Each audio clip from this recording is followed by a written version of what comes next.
I started building Mimam because syncing design systems between Figma and WordPress is a lot of times a pain in the ass, and this is because you have to do it manually. Basically, you go to WordPress, you copy the variables or get maybe from through developer mode, you get the variables, you come here, you paste, and when there's no synchronization or when there's a change on one part, you have to then do the process again to make the changes. And that's a whole pain in the ass. But now with MV, it is much more easier. Yes, there have been tools that already do that, but these tools lock you to how they work. So they lock you to how their own systems are being designed. They lock you to their own system, how they feel it should be done.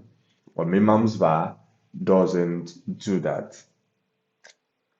You build your system whatever way you want, either on your um, Figma design environment or development environment, and you just have a one-click sync. Now you can see I'm currently synced to my Figma. So if I just pray, I can just come here and either pull or push. And this is one of many features Mimam that comes with. It actually started as this, you understand? Started as design system synchronization tool, but now it's moving towards just more than that, where you wouldn't have to install multiple plugins for basic or needed features. You understand? Some of those features include, if I go to the settings and I go to modules, you see variable panel, which is what it started with, but now we'll be having CSS Studio, Mimam's Bar, Content Studio, Media Studio, Plugin Studio.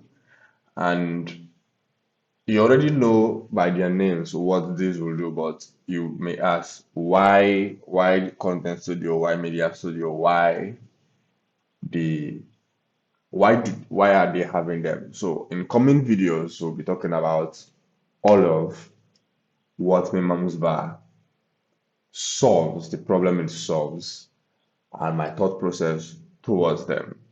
So one of them, this is just a snippet, is the media studio.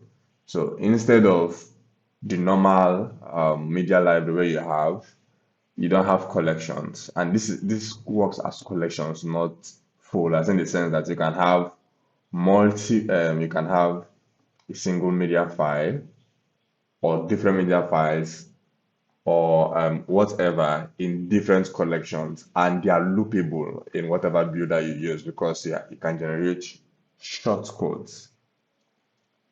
Like I said, this is just a snippet. So stay tuned to the channel for more videos on all Mimamsva has to offer and when it will be out for the first 40 public beta. See you in the next one. Bye.